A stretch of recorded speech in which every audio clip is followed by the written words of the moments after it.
I believe that everybody has a story, and I'm fascinated to hear them. So come with me as we take a walk down Fascination Street.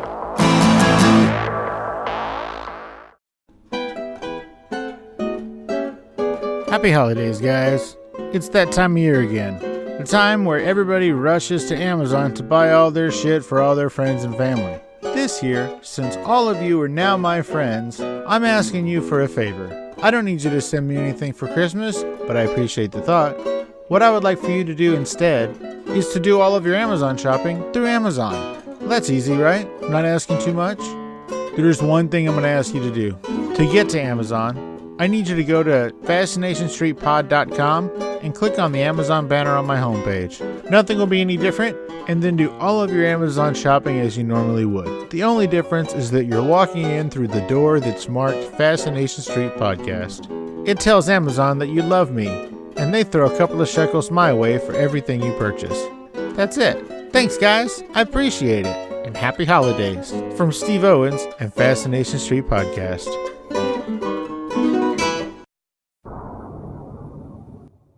From now until December 31st, 2018, the James Beard Foundation is accepting nominations for the 2019 James Beard Awards. And I invite all of you to join me in nominating Chef Stephen McHugh from Cured in San Antonio, Texas, for the 2019 James Beard Award for Best Chef Southwest.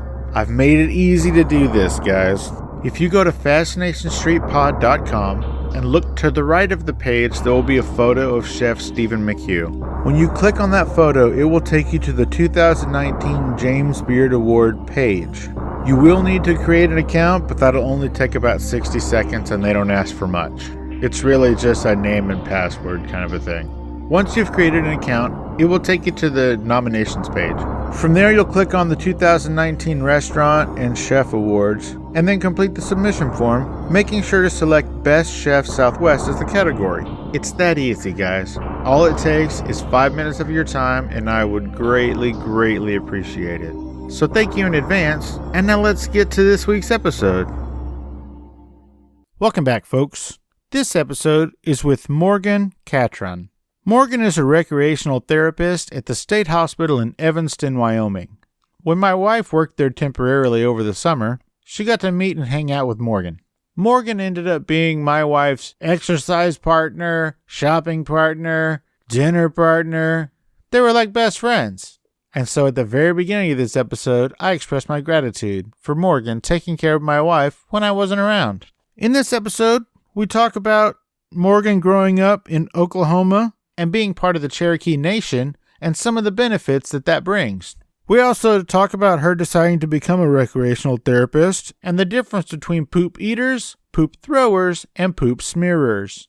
But most importantly, Morgan writes and sings hauntingly beautiful songs. I know there's been a lot of music from the guests in this podcast, but this is the first time that somebody has actually played live in studio. This episode was recorded in a room that's a little bit echoey, so it might sound a little bit weird, but I promise it's all worth it once we get to the live music section. It sounds amazing acoustically. So hang in there, guys. It'll be worth it, I promise. You are going to love this. Enjoy, folks. This is Morgan Catron. Live, sort of, from Evanston, Wyoming. Yeah, talk to me, yeah.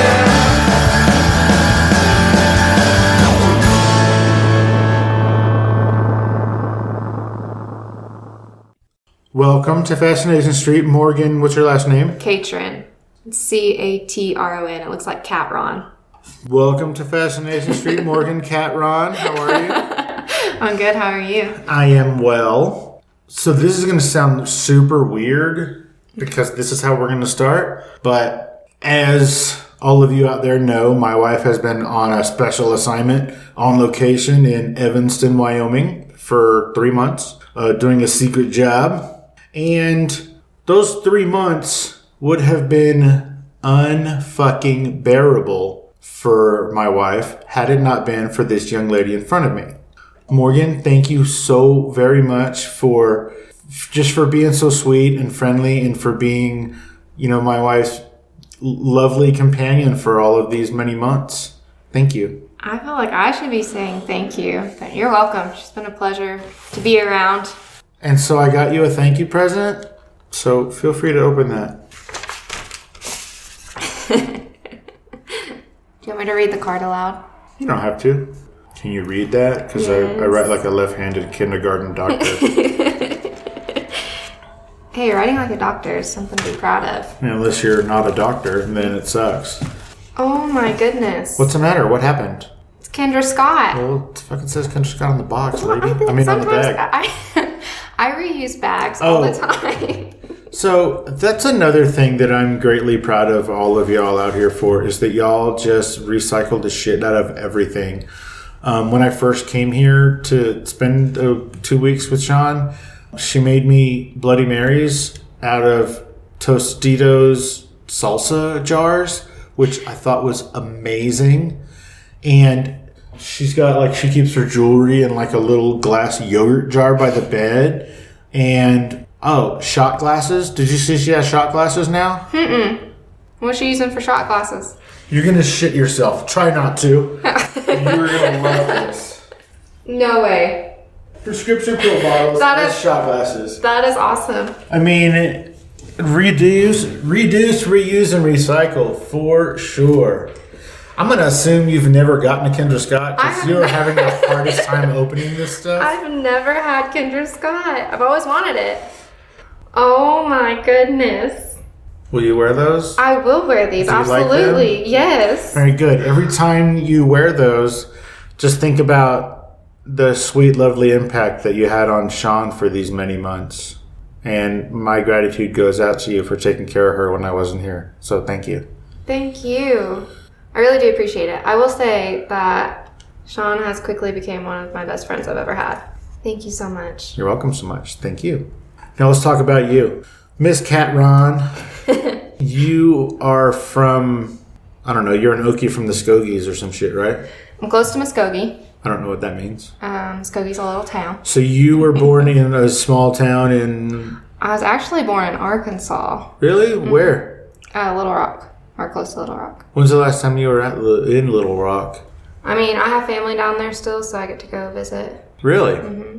Here's why I'm asking. A few years ago, when we were living in Louisville, Kentucky, and we had just made this huge move, we lived in the same house for 12 years, raised our kids there. It was a big 4-bedroom house. It was, just way too much space. And once the kids moved out, we were like, we don't need to be paying all these fucking taxes, keeping up with this big, stupid fucking house. And so we sold it and we moved to Louisville for a job for Sean. And we were dumbfounded at the amount of stuff that we had. You live in one place for so long. And so we just had so much shit. And so it took us a really long time to go through and get rid of and decide what to keep and where to get rid of stuff. And some stuff you can't even get rid of anymore. Like, nobody would take TVs that aren't flat screens. They're like, no, we don't take those. I'm like, what does that mean? Like, you only accept really brand new TVs for poor people? Like, what are you talking about? Anyway, so when we got to Louisville, we rolled in right around Christmas, 4 days before Christmas or something. And we sort of had a conversation about maybe we should sort of slow down on getting each other stuff, just because we were clearly that adds up and we just had stuff everywhere. So what we decided we would do was we would collect experiences instead of stuff. Sean grew up she was born in Texas, but she sort of grew up in a small town in Mississippi called Columbus, Mississippi. And the little local cemetery in Columbus, Mississippi is, I don't know whether it's telling tales out of school or what, but it is my understanding, and it is her entire family's understanding, that little cemetery in Columbus, which is called Friendship Cemetery, it is popular legend that particular cemetery is where Memorial Day started. Okay? Obviously, it's in the South. There are tons of Union and Confederate graves there. And so this cemetery is sort of a popular, I don't mean popular, but if you live in a place and somebody dies, that's the cemetery you're going to go to for your whole life. And so as Sean was growing up, she would go to the cemetery, you know, whenever somebody died or whatever. Or Sean's family is really big into going and visiting the people that you have there in the cemetery. And so her whole life she would go to the cemetery all the time. And there was this statue at the cemetery which her whole family called Weeping Angel. And the first time Sean took me to that little town, because her parents still lived there at the time, she took me to this cemetery and our kids. And she specifically took us to go see this statuary monument of this, what she called a weeping angel. When she was showing me this angel and she was telling me how she has seen this angel her whole life, and it represents, in her mind, the ultimate depiction of grief, because it's an angel weeping. And, you know, like, what do angels have to weep about? Because, you know, they're all up there and doing all the cool stuff. So, as it turns out, that angel that she had seen her whole life was a replica based on an actual, you know, original, which is in Rome, Italy. The story behind the original one was there was a lawyer back in the, I think, late 1700s, early 1800s here in America, and his name was William Story. And he decided he had enough of being a lawyer and he was rich enough, so he took his family and moved to Rome. And he just became an artist, a sculptor. And then his wife died, and her name was Emmeline Story. And he was so overcome with grief and sadness that this was the statuary, the headstone that he made for his wife, was that beautiful weeping angel. I had come to find out later that it is actually called the Angel of Grief. If you look up weeping angel, apparently that's some sort of a alien race in the Doctor Who series. So it's not a weeping angel, it is the Angel of Grief. And I don't even remember how I found out, but that Angel of Grief, the original one, is in Rome. And worldwide, at the time, there's 38 different replicas of that. And it's so unique that there was an actual like Wikipedia page that had all the locations, because it's so rare and so beautiful and so beloved. And there's just tons of people who go visit them. And so when we were living in Louisville and we were deciding that we weren't really going to buy things anymore, or try not to, we were going to have experiences, I decided that would be a really cool experience for us to collect, is to try and see all of these different angels. And there was one in Louisville. So that's where we started, obviously, because that's where we were. So we went to the one in Louisville, which is the headstone of an actor from, I don't know, the 30s or the 40s or something. His name is Victor Mature. I say all of that to tell you that there's one in Little Rock, Arkansas. We haven't been to that one yet, but there is one in Little Rock. So if you get the chance the next time and you think about it, you should go check it out, because it's really beautiful. It was a really, really long story just to say, oh, cool, Little Rock, that's awesome. Hey, but it's a neat story. You were born in Little Rock. How long did you live there? I think till I was like 2. Then we moved to Pryor, Oklahoma. Pryor? Mm-hmm. It's Pryor Creek. With an I or a Y? Y. Like Richard Pryor? You're like, I don't know who that is. I have no idea. You don't know who that is, right? No. Okay. All right. Everybody who's listening and you just broke your phone because she doesn't know who that is, I apologize. Are you going to explain to me who he is? No. Oh, okay. So is that where you were raised, was Pryor, Oklahoma? Yes, sir. Yep. So, I guess from 2, and then I left Pryor to go to Stillwater, Oklahoma for school. Now, Stillwater I only have heard of because of the movie Tombstone. Have you seen Tombstone? I have seen Tombstone. Well, Stillwater is like a little heaven on earth. It is wonderful. Now, sorry guys, here comes the train. Get over it. You're going to try and tell me that where? Stillwater. Is heaven on earth? Oh, it's the best place. Why? What makes it so? So it is like a small, big town. If you can wrap your mind around that at all. Isn't there a country band called Little Big Town? Yeah, but I said small, big town. Oh, okay, sorry. Wildly different, my apologies. No, it's great. It's a really decent sized without the college there, but then with all the college students there, There's a college in, what's it called? Stillwater. There's a college in Stillwater? Yes, sir. Is it a community college or a real college? It's a What's it D1. called? I don't know what that means. What's it called? Oklahoma State University. OSU? OSU. Go Pokes. Pokes? Are they cow pokes? Yeah. Or slow pokes. Depends on what sport you're asking So about. they're cowpokes? Not to be confused with the Cowboys, which is Wyoming. We're called the Cowboys. Are you? So then what's a poke? You know, I really wish you wouldn't ask me that question because now I don't sound like a true Stillwater fan. Yeah. Ow! Hashtag who cares about Stillwater? So is that where you went to high school and all that? You grew up in Stillwater? I went to college. So I did high school in Pryor, all my schooling there, and then I went to college. And So prior to college, you... Okay, go ahead. that was a good one. It wasn't. It was a dad joke. Go ahead. Yeah, but I went to Stillwater, so that's about 2 hours from my hometown Pryor. Why did you stay in state? Because it was cheaper? It was cheaper, so I like to think that I'm a really good planner, but I'm not. I kind of just leap at things and hope I land pretty safely, I guess, if that makes sense. So I actually didn't apply for any other school, didn't do anything. I just had my mindset on Stillwater for no particular reason. Just wanted to go there. My sister went there, so I got to visit campus a lot. It was really beautiful. The layout Heaven of it. on earth, I hear. It really is. It's wonderful. And I'd only been there about maybe 5 times before I actually went to school there, so.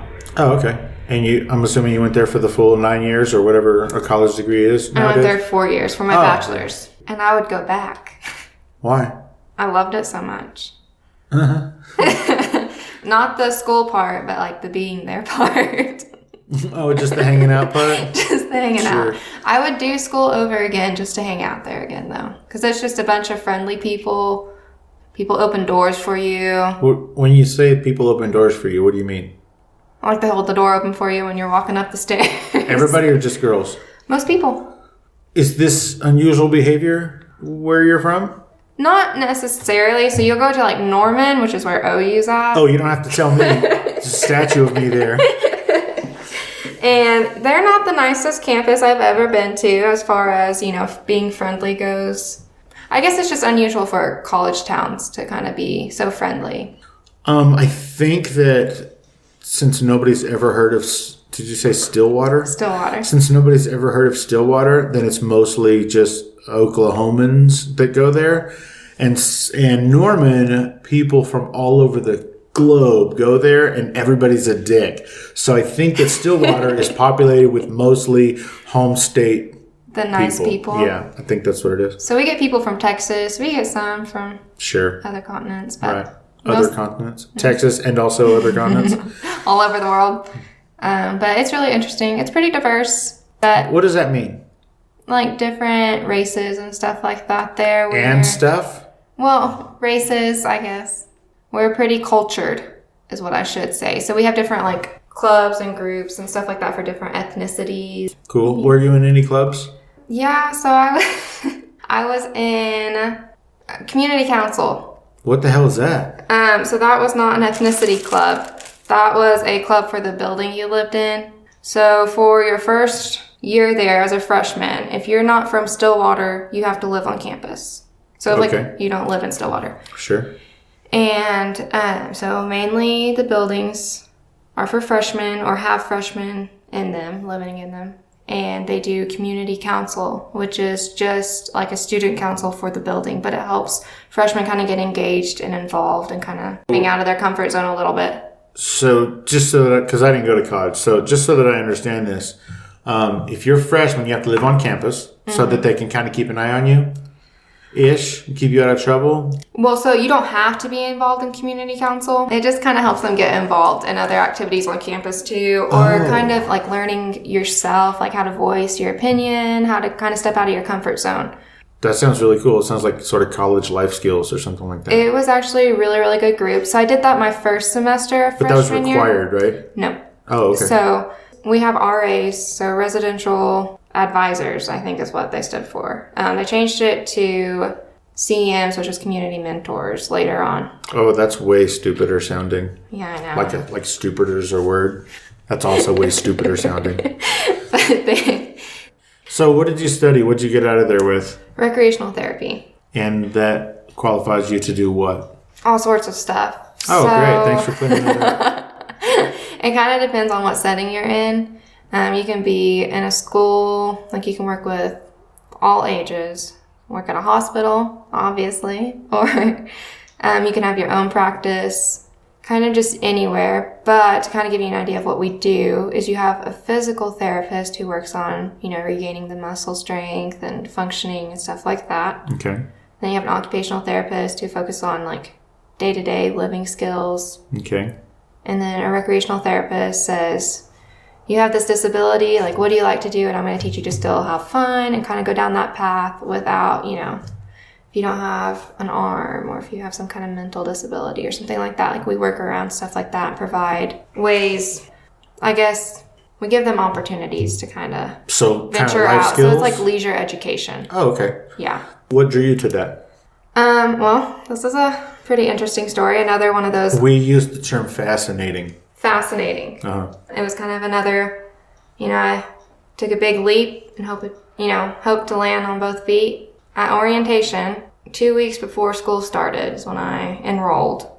And I went there and they wanted to know what you were declaring your major in. And so I got in line and I was like, I'm undecided. I don't know what I want to do yet. And they're like, well, we really encourage you to pick a major today. And I was like, well, I have no idea. So this man at orientation handed me this pamphlet and was like, what are you interested in? And I was like, well, I used to want to be a physical therapist. And then that kind of changed because I knew how much school that had to, how much school that required. And I didn't want to go to school for that long. I wasn't motivated. And if I'm going to go to school that long, I'm either going to be a lawyer or a doctor. Exactly. So he handed me this pamphlet and he was like, here's some majors that'll open doors to physical therapy school because OSU isn't a PT school. And I don't like to read. I don't even like to read pamphlets. I will, but if I have the option not to, if I have to, I'll read a pamphlet. Exactly. So I looked at the pictures on there, and there was a picture of a student swimming with 8-year-old child, like they were playing games, all this stuff, and I was like, that looks like fun.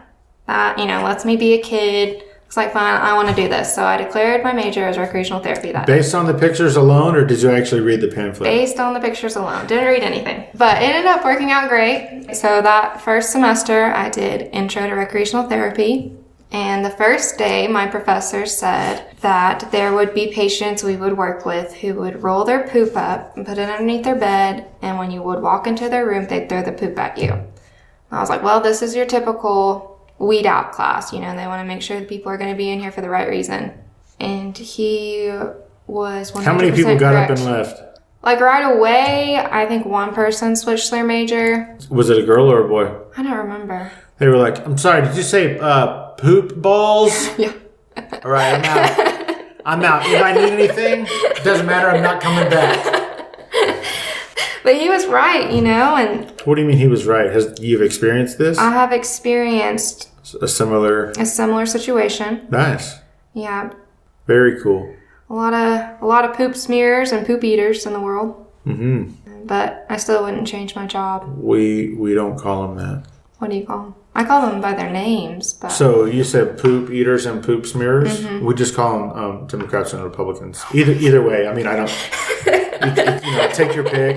Label them however you want, but that's what we call them nowadays. Yeah. This is going to be like a radical change in topic. Okay. I noticed when you drove over here that your license plate says something about you being, let me see if I can get this correctly, a Cherokee Indian? I am. How does that work? How much Cherokee do you have to be to get a license plate that says Cherokee Nation on it? And also, have you heard that song by Europe called Cherokee? I don't know if I have. You haven't. If you don't even know who Richard Pryor is, there's no way you even know who Europe is. I'm not sure how much Cherokee I have in me, but I do have a card. So I'm sorry? I have like a Cherokee Nation card, like a card with my picture on Like it. a membership card? Or is it like a driver's license identification It's sort like of a an thing? identification. So it says that I'm Cherokee. Do you remember getting that card? So actually, you have like a number that's associated with it. So I've somehow lost my card, and it takes years to get one in. So I think I was 4 when I got mine, but I just used my number. when I go to like a hospital or the doctor. What do you do with that number? You just check in so they make sure that you're Cherokee. Wait, I'm so confused. What does let's say you go to the hospital, all right? Let's say I ran over your foot with your own car. I ran your foot over with your car. Ouch. So then you have to go to the hospital. So I'll probably go to the nearest hospital at that point. Let's say we're in Stillwater. Is that a place? Stillwater? Yes. All right. Let's say we're in Stillwater and I ran over your foot with your car and take you to the hospital. You walk in there and you go, "Hi, my name is Morgan Catron, and here is my Cherokee Nation identification number." So that would not work. There is not a Cherokee hospital in Stillwater. Jesus Christ, work with me here. So I'm just there trying to has figure to out be, what is this so number it's for. basically like insurance. So they'll have Cherokee Nation hospitals. So there's one in Claremore, there's one in Tahlequah, both in Oklahoma. And you can go to those and you can get most of your medical needs met. Are you serious? Mm-hmm. Who pays for that? The federal government? I think so. I'm not sure. I just know it's paid for. So whenever I get sick, I go there. Well, that's kind of super rad. Yep. And so I got like a discount on my license plate. Sure.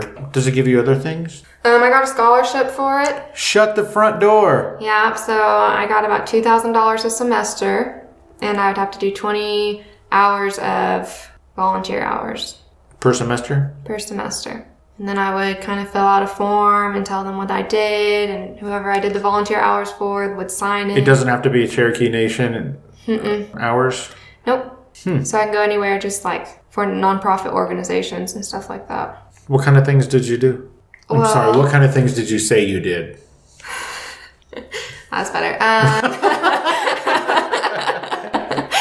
I actually volunteered at like a humane shelter. So I walked dogs, cleaned out stuff.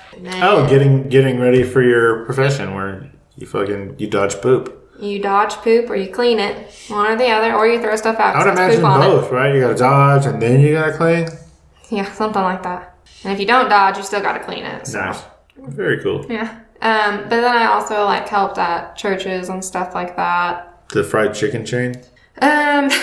No. Or you mean actual religious organizations? Well, I just like volunteered at my church's youth organization. So I kind of helped, did activities, stuff like that. So that was nice. One time we painted parking lines at all crooked. We tried not to, but I know, but because you're Cherokee, aren't you all drunk? I'm just kidding. I'm totally cutting that out. Just kidding. All right, so you're from Firewater. Oh, no, sorry. Oh, goodness. So that's super rad that you're so much of a Cherokee that you get basically health coverage. Do you know what percent? I have no idea. I'm sure there's a floor, you have to be at least this, whatever. I'm sure there is too, but I don't know. Who did all that for you? Your mom? Mm-hmm. So your mom, are your parents still married? No, they're separated. Sure. Which one of them is Cherokee? My mom. I love that you don't know. Well, I wanted to say my dad, but I'm pretty sure he just did that 23andMe thing where you get like your DNA tested and it shows you like what all you are. I don't think he was Cherokee. Wow. Hopefully your mom doesn't do that test or you'll lose your license plate. So, what brought you to Evanston, Wyoming? So, for my major, for my degree, I had to do 2 internships. One 10-week, one 15-week. And they had to be with a certified recreational therapist. Organization. Okay. So my 10-week one, I did in Tulsa, Oklahoma, when I worked for the... Sure, that's near a hospital where you get free coverage. No. No. Not in Tulsa. This insurance is sounding shittier and shittier. But anyway, so I worked with adults with physical disabilities. And we did all sorts of stuff. We played wheelchair soccer, wheelchair basketball. Wheelchair basketball is called murder ball. I did not know that. That is not what we called it. It's a wonderful documentary. You should check it out. I need to. It's really, really dope. It is a really, really intense sport. So we had one of the members at the center teach the interns how to play it, and she tried it all summer, and we still could barely pick the ball up from the ground. But I liked it. I enjoyed it, even though I wasn't that good at it. And we did art classes. So it was basically like the members would sign up for classes and we'd have semesters. So they would teach those semesters kind of accordingly, and they'd attend classes if they wanted to go that day. But it was really neat. We gave them a lot of opportunities and kind of showed them different activities that they could participate in and encouraged them. We did a bike riding thing. We rode bikes every Wednesday morning, and we'd ride them along the Riverwalk in Tulsa. Dirt bikes? They were tandem bikes. Really? Well, I did. So I biked with... Side by side or front to back? Front to back, and they were lower, so you sit pretty low, your legs are straight out in front of you. Tandem bikes. What? Are they recline bikes? I think I recline like a little bit. You lean back a little bit, but you're pedaling in front of you instead of like below you. Does that make sense? Yeah. Okay. So...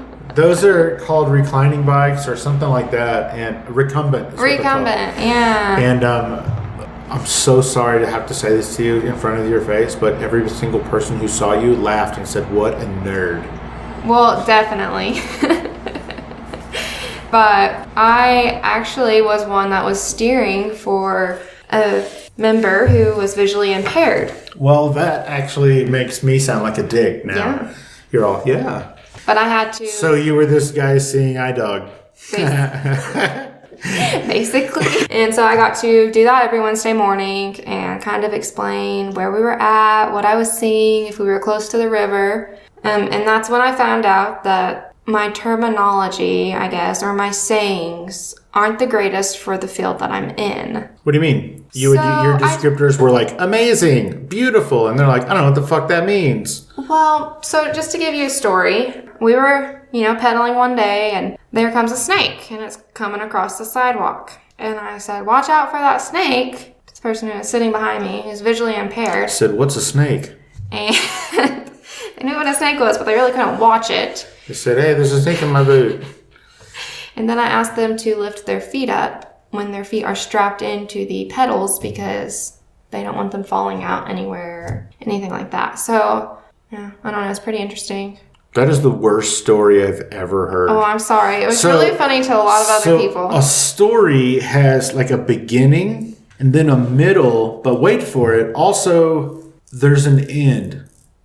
I know y'all are like, what is that crazy noise? If y'all can hear that, that is a goddamn grasshopper here in Evanston, Wyoming. Is it just flying by? Yeah.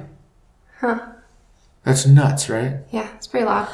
So your story about how your descriptors are terrible and your terminologies and stuff, your phrasing is ridiculous, is that you told some blind person who's strapped down to watch out for that snake and lift their feet up? Yep. How does this story end? Please just make one up if you don't have one. Well, I ran over the snake and kept pedaling and just acted like I didn't say anything like that. So, what was this person's response? Well, they were like, I carried on a conversation. I started a conversation. They were like, I brought you because I can't watch out for anything.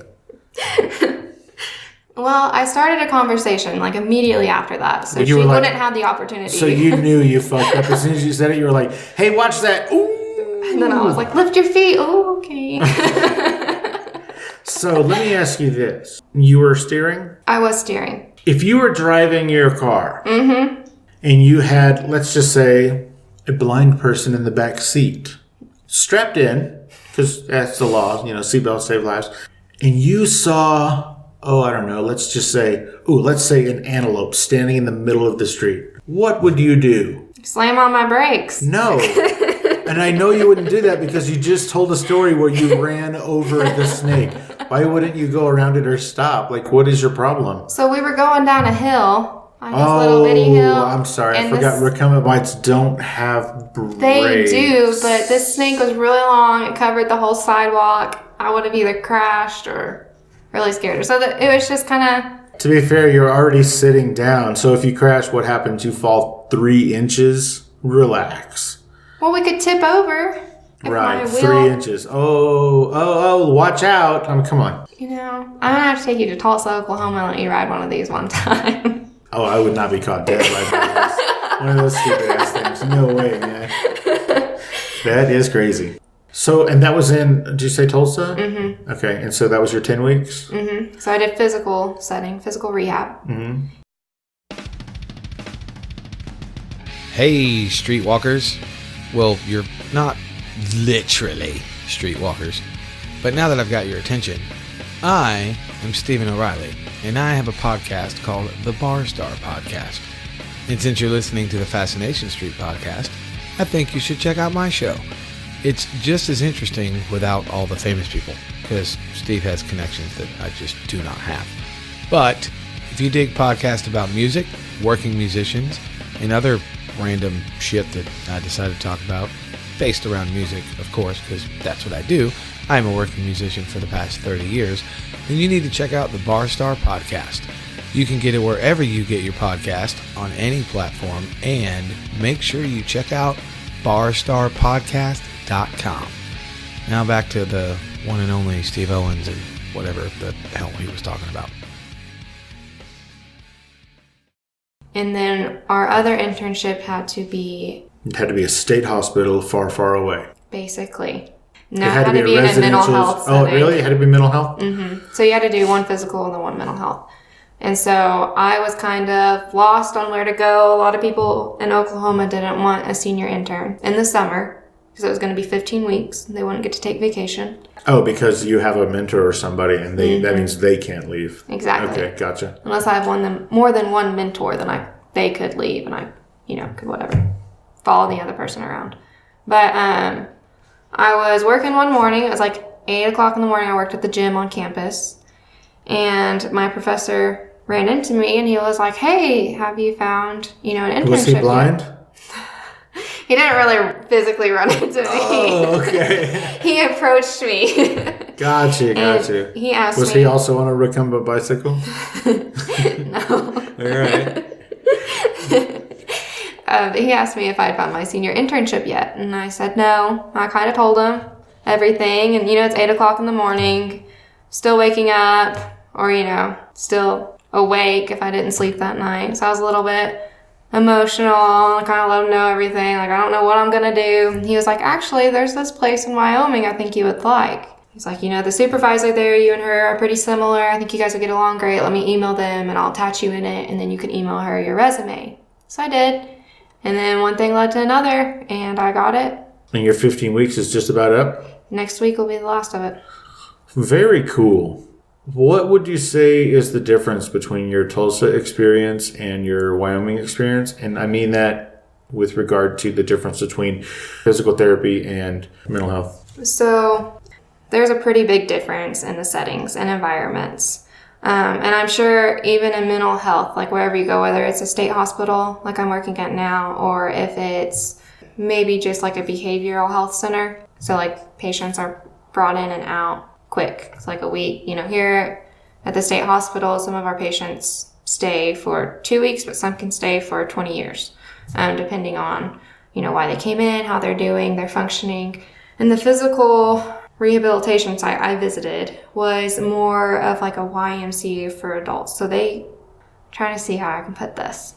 It was a little bit more on their terms. Okay. So that was kind of different, seeing their kind of approaches. So they wanted to do what they were doing. Like an outpatient voluntary. Yes, yeah. And that was different. The different activities you can use with them.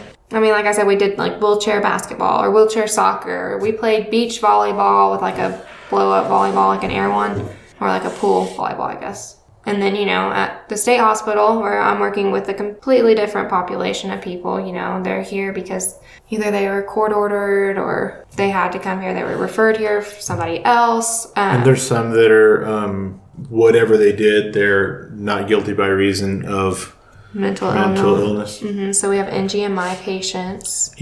Oh, that's what that means? Mm-hmm. Okay. Yep. And then, so, I mean, it's just kind of their outlook on things. So they're not here voluntarily. They are trying to get better, but sometimes they don't quite understand that. A lot of people at mental health hospitals will have paranoia along with whatever kind of mental health disability they have. So I've noticed here that people don't want to take their medications, because that's another thing. When you have a physical deficit, you might take, some pain medication or something like that for a while if you're, missing a limb or something like that. But mental health medication plays a big role in the rest of your life once you're diagnosed.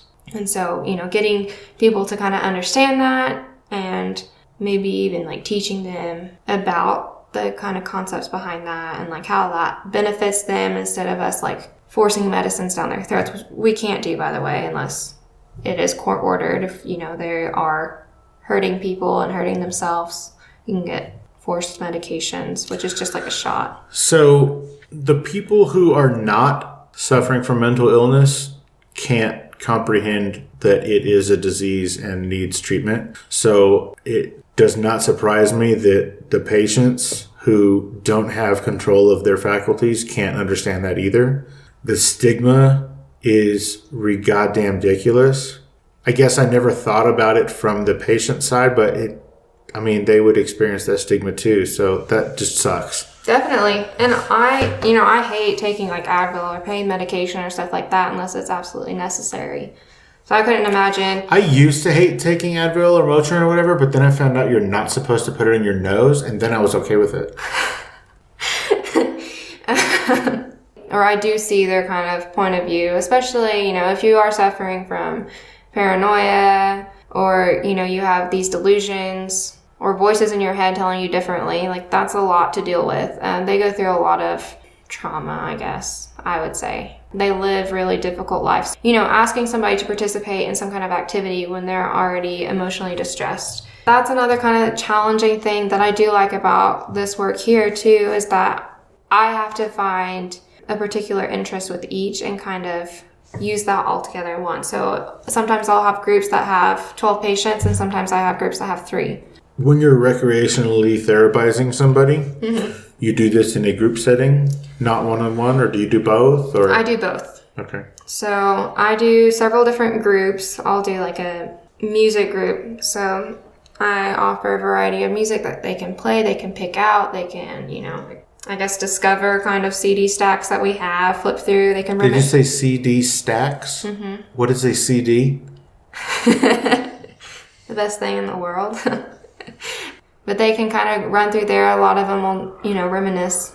So like, oh, like I listened to this when I was younger, or, you know, I know somebody who did this, or I once met this artist, you know, something like that. A lot of them dance, so it gets them up and moving. It engages them. I do a group where we talk about emotions and how to kind of use art to kind of explore our own emotions. I don't know, you kind of get it, but I also do like one-on-ones with patients. So I'll get a guitar and I'll let them play a guitar if that's what they're interested in, or I'll take them to a piano, or maybe if they don't know how to function well with others yet, if they haven't socialized well, if they kind of have an anger management problem right now, then I will let them play like the Wii by themselves for a little bit, you know. Every single mental and or chemical dependency hospital that I have stepped into, which it's going to sound weird, but I've been to a lot of those. Mm-hmm. Every single one of them has a Wii. At least one. Per unit, I guess. Like, there's an adult one, and then there's a little kid one. Like, there's Wii's everywhere, yeah. Everybody has Wii's. Well, it's a big hit at the hospital, you know, especially for some of our patients who can't get out of the unit or stuff like that. It allows them to kind of be in their own little area. So one, you know, like we have Wii golf. That's a big hit right now. They really like playing Wii golf. So you said a few minutes ago that you do music therapy, and so like you'll take somebody to a piano or you'll play guitar with somebody. You play musical instruments? I do. When did you start playing musical instruments? I think I started playing piano when I was 4 or 5. Why? My mom used to play the piano, or she still does. She plays it wonderfully. And that is just an interest that my sister and I had. So she taught both of you? Or were you taking lessons from somebody else? I was taking lessons from a family friend. So that was really nice. And I took lessons from her on and off up until my junior year of high school. Oh, cool. So that's, what is it, 12 years? On and off? Mm-hmm. Very cool. Do you still play the piano? I do. What other instruments do you play besides the piano? I play the guitar and I play the ukulele. I've had this discussion multiple times on this show. It is pronounced ukulele. Ukulele? Ukulele. Well, I play that thing. It's pronounced Catron. Catron. Sorry, it's Catron. It looks like Catron though. So it's ukulele. Ukulele. So you play the piano, the ukulele, and the guitar? Mm-hmm. All of the guitars? No, just the acoustic guitar. You don't play the electric guitar? No. You don't play that really big giant guitar that only the fat guy in the mariachi band plays? I do not play that. Oh, you should. Those look really cool. They're giant. I'd like to try one, but I'm going to say I'm decent at it. How long have you been playing the guitar? I started teaching myself my junior year of high school. Why? Oh, that's right around the time you stopped playing the piano. Mm-hmm. So I started with the guitar at the beginning of my junior year, and then I finished out piano lessons to the end of my junior year. So the piano was a gateway drug? It really is. It got you hooked on the guitar? It really is. It's really easy. A piano is classified as a stringed instrument, right? I don't know. I would imagine, right? Or is it percussion? It's got to be strings. Or is it percussion? It's got to be strings. Sure. We'll say strings. I'll say strings. You can say strings. I'm going to stay out of it. Yeah, you can say whatever you want. I'm going to be over here. So I had my sister plays guitar. Is that the reason that you started playing guitar? Mm-hmm. She played some cool songs. Copycat already. I really am a copycat. What songs did she play that tickled your fancy? She played a Green Day song and a Sheryl Crow song. I don't remember. She could play lots of songs, and she was really good at picking out songs by ear. And I said, hey, I want to do that. So we had a little booklet that taught you the guitar chords. So that's all I know on the guitar. With little colored dots? Mm-hmm. Well, I never put the colored dots on my guitar, but... Gotcha. I learned on a junior guitar, and it wasn't until my junior year of college that I got an adult acoustic guitar for myself. Really? Mm-hmm. What is the difference? Size. But I mean, as far as playing, how do you approach it differently? Is there a longer neck? It's a longer neck, wider neck. So more chords? Or more different? No, it's just like the spacing of your fingers, kind of. Like how close they need to be together. So with the junior one, you can do it all real close together, and then with an adult one, you have to spread them out a little more? Mm-hmm. Yeah. Oh, okay. That makes sense. Yeah. So like a junior's more compact. Gotcha. So previously I had on Hannah Fairlight. She is a musician and a TV and movie star. She was in Pitch Perfect 3. Anyway, she also plays the ukulele. I also had to explain to her how to pronounce it. But she also plays the piano, like you. And I think she has a YouTube video, which you should try and recreate, where she plays the ukulele with her hands and then plays the piano with her feet at the same time. That is pretty interesting. It is wildly interesting. You should give it a shot. So, a little birdie told me, actually I've seen it, you play music. Like, not just with patients. I do play music. Do you have any musical aspirations? Do you want to be the person who gets poop thrown at them when they walk into a room, or the person who gets poop thrown at them when they're standing on stage? I would like to be on stage some. I think that would be, I don't know if I have like a career goal. I think I just kind of have like where I want to be at goal. So I want to be like happy. Obviously, everyone wants to be happy, but I want to be able to travel. That is the most millennial answer I've ever heard. I just want to be happy. I want to be like content. Like I've been worn out kind of this week. I've worked 54 hours this week, which isn't a whole lot, I know. It is for a millennial. It is for a millennial. I enjoy bringing joy to others. You people think 30 hours is a full work week. 40 hours is a full work week. Mm-hmm. Oh, sure. You say that now. Mm-hmm. Though, in college I had a job where 32 was full-time. They worked me 31 hours. That way they wouldn't have to give you any full-time benefits? Exactly. So did you go get another 31-hour job? You're like, no, that's crazy. That would be insane. I was taking 18 hours of school that semester. So 31 and 18 is... I know it doesn't work like that. I'm just messing with you. Do you write songs? I do. I write a lot of my own songs. Do you write the music and the lyrics? Yes, sir. Where do you get the inspiration to write the lyrics? The lyrics? Do you have like a book, like a song book where you write everything down? I have so many song books. They're kind of scattered all over my place. It's just whatever. You sound like Ice Cube. Sorry, do you not know who he is either? I do know who Ice Cube is. Right. How do I sound like Ice Cube? Well, because he just has notebook after notebook after notebook of lyrics.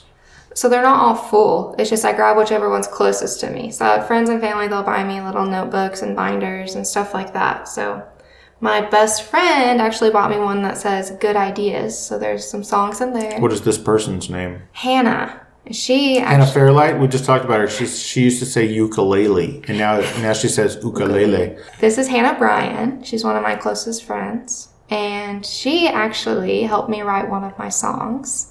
And she rapped the verses for me. Really? Mm-hmm. Well, that is very cool. She calls herself Female Eminem. Feminim. You're welcome, Hannah. She's gonna love that. Yeah, Feminim.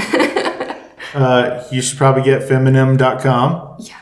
So, would it be okay? Can I ask you, would you play I don't know, 45 to between 45 and 50 songs for me? Oh, yeah. Or maybe just one or two? Or just, how about just one? I can do that. Can you do that? Are you going to sing also? Yeah. Unless you want it, I'll give you the lyrics. Well, and you can that's sing not for going to happen. So I'm going to close these windows so we get a better reverb, I guess, right? Acoustic sound. Sure. I saw a video of you, I guess, singing, I want to say, in a stairwell. I did, yes. Now, when I saw that video, the first thing that I said to my wife was, whose idea was it to do it in a stairwell? Because it was fucking genius. The acoustics in that stairwell were goddamned brilliant. That's actually Drummond, the building I lived in. That old rickety, dilapidated. Oh my gosh, you can't even recreate that because it's gone. It's gone. Well, they haven't, demolished it yet, but I might be able to sneak in there and do that sometime. But I did love playing in that stairwell. I played in there all the time. Why? Just because the acoustics on it. And so that was why? It wasn't like you were just trying to get away from everybody. You liked the sound? I loved the sound of that stairwell. It sounded amazing. It really did. It's amazing. Another place I like to play in is my bathroom. I'll sit in the tub. Your bathroom here? Mm-hmm. Okay. You'll close the door and just that. I just jam that out small in there. echo. Oh, rock on. Well, if it's okay with you, let's take. What are you going to play for us? This one is called Take Our Time, and I wrote it about a year ago. This is Take Our Time by Morgan Catron. All right.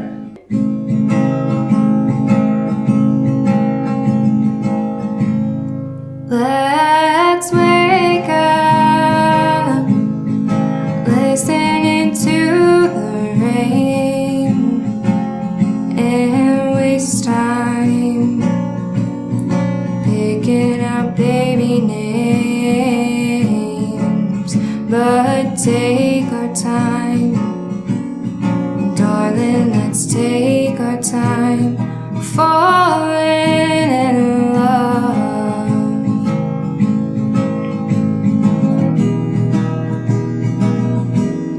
There will be roses to show our love, and kisses I could never give her, while we take our time, darling, let's take our time, falling in love.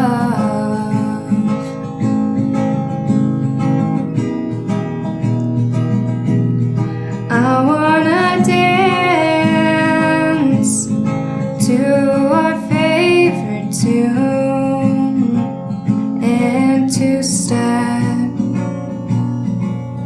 the whole night through, while we take our time. Oh, we take our time, falling in love.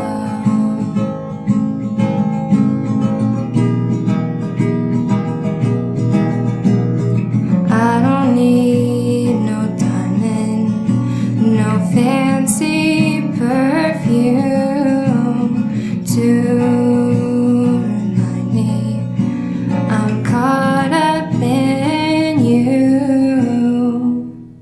So let's wake up, listening to the rain, and waste time picking out baby names, while we take our time. Oh, we take our time, falling in love. That was heart-wrenching and beautiful. Oh my God, that's gorgeous. Thank you. How did you sing that without crying? I didn't. It was a really happy song to me. So no happy tears, but That is gorgeous. How come you don't decide to be a songwriter and move to Nashville? that would be amazing. I'd like to get a little bit of experience underneath my belt as a recreational therapist. Oh, okay. Just kind of get a little bit of a career going first, so that you can tank it all to just go be a songwriter. Exactly. That sounds awesome. Have one kind of dramatic exit. Like I went to school for 4 years and I only worked for 2 years after that. Yeah. That's awesome. Do you want to play another one? I can. I would love that. Okay. Is it going to be as heart-wrenching? So here's the thing. I really think it's funny that you didn't find that heart-wrenching. Like, to me, just as the listener, I felt like it was you looking back at a relationship that you thought was going to work and didn't. Like the sadness that morning that y'all, wasting your time coming up with a baby and that didn't pan out. Maybe I'm just a fucking sad asshole, but that really struck me as a sad, sad song. So I actually wrote this while I was in a pretty good relationship. Sure. So I kind of wrote it as in I didn't really want to speed up the process. I didn't want to go too fast and run the relationship. So literally, let's take our time. Yes. Okay, yeah. Great. So, but I can kind of see your view on that. I never looked at it that way. Well, So that's really interesting. Don't look at it that way. Your way is much more uplifting and upbeat. But I will tell you that I played some songs for your wife, and she told me that all of them were haunting. Really? Yeah. She said I had a little bit of a haunting vibe going on. I will say that just from that one song, I have absolutely no idea who your musical influences are because we haven't discussed that. But if I was to just pick two, I would say probably Sheryl Crow and Natalie Merchant. Do you know who either one of them I are? love Sheryl Crow. Do you know who Natalie Merchant is? Sounds familiar. I might know one of her songs. You'll know a lot of her songs.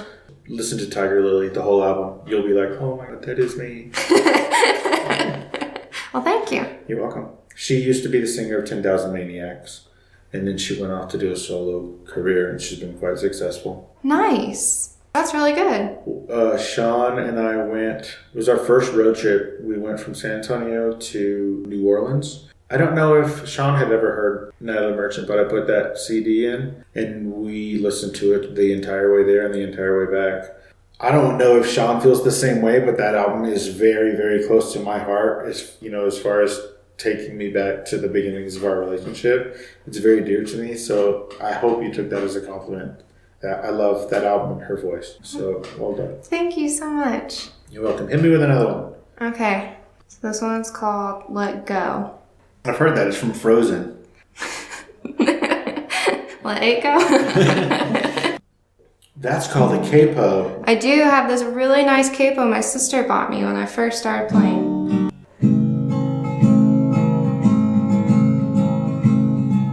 The world keeps on falling for you. My heart keeps on breaking from all that you do. Still I can't let go of you.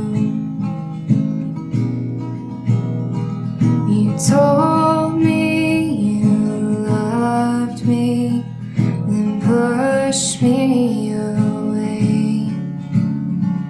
I tried to leave the first time, but you begged me to stay.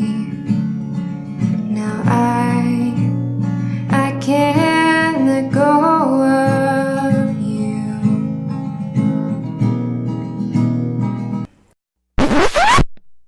Sorry, guys. There was a little bit of a technical difficulty right there, but that part of the song was too beautiful for me to not include it. So, sorry. On with the show. All right, what's the name of this song? I haven't thought of one yet. It's a long name for a song. I know. It's called Song 47. Song 47, we'll go with that. My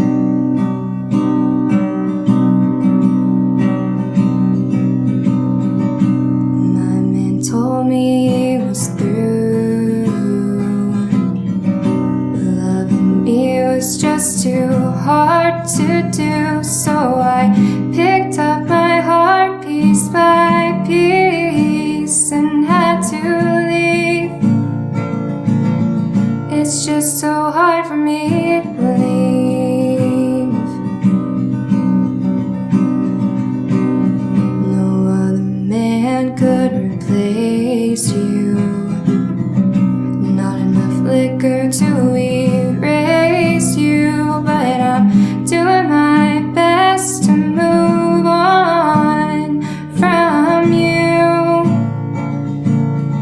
it's just so hard for me to do.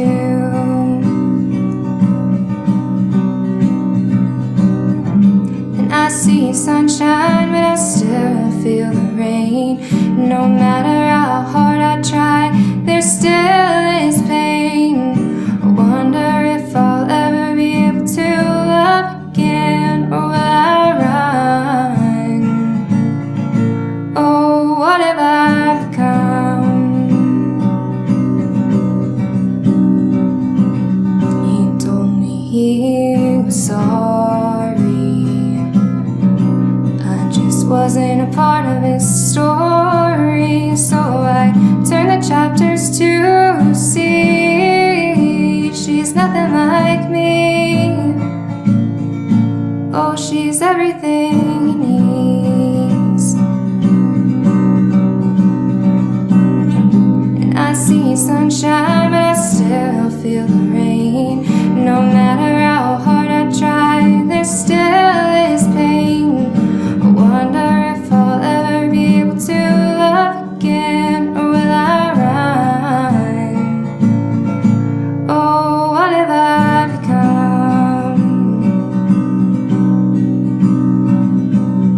Another day without you always seemed impossible to do, but I'm doing my best to move on from you. It's just so hard for me to do. I was really waiting for that to turn around and have a happy ending. You're all, it did have a happy ending. That song is about how I'm not with that asshole anymore. That was beautiful. Thank you. I think it's called What Have I Become? Oh, I like that. We'll call it What Have I Become? Well, you wrote it. Well, you just helped me pick out a title for it. That's beautiful. She's nothing like me. She's what? Oh, she's everything he needs. She's everything he needs. Okay. I was just wanted to clarify that. She's nothing like me. She's everything he needs. Did you stalk this bitch on Facebook or what? Basically. That's awesome. Shout out to social media. Yeah, I know. And so as we're winding down, will you tell everybody where they can find you on the various social media platforms? Yes. So my Facebook is just Morgan Catron, and it's Catron. And my picture is of me holding a baby, and it's the cutest baby you'll ever see. It's my nephew. And then my Instagram is Morgan_Catron, all spelled the same way. And then my Twitter, I think it's at MOCatron2550. Another train. Jesus Christ. Thank you so much, Thank Morgan. you for everything. I appreciate you taking the time to hang out with me on Fascination Street. That was so rad. Thank you. Thank you. I appreciate I've had a lot of music on here, but you're the first in-studio live music. Really? Yeah. I appreciate that a lot. Me too. Thank you. It was gorgeous. Thank you so much. Everybody who has had music on here before is going to be pissed. Oh. Because it sounds so amazing. Well, thank you so much for everything and having me and sharing your wife. Well, not that way. That sounded weird. You can cut that out. It's the only part I'm leaving in. One time I recorded at my school's little recording studio they had, and my friend was in there. We couldn't figure it out, so we're like, you know what? Forget this. We're going to play and do whatever. So I sang a Moana song, or I played a Moana song. So we're in there singing it. And turns out it was in a soundproof studio in the middle of the library. So I don't know how that kind of worked out, but everyone heard us. It was pretty entertaining. For everybody else? Yeah, and for us when we walked out. Wasn't there just a bunch of bitches going, shh? So we were like in the creative part of the library. So they had like a little aviation, like a flight simulator. And then they had like a fake skeleton you could check out and all this other interesting stuff. Goddamn hippie schools. I know.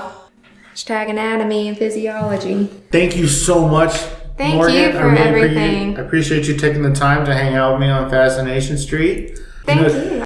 Hey guys, this is Steve Owens from Fascination Street Podcast here with a very important message. I'm awesome. I bet you thought I was going to say something else, but nope. What's important here is that I am awesome. I started this show because I truly believe that everybody has a story, and I'm fascinated to hear those stories. In the short time I've been doing this show, I've interviewed actors, directors, writers, inventors, podcasters, musicians, pro athletes, Olympic athletes, actual war heroes, even a Bond girl and a luthier, whatever the hell that is, and of course, regular people. From people who wanted to be stars but never gave it a real try, to big company CEOs and people who got to meet their favorite president. I love getting to meet and speak with people who have a story to tell.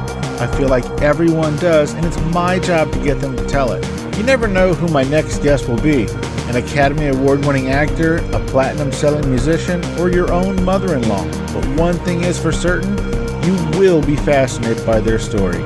So come take a walk with me down Fascination Street.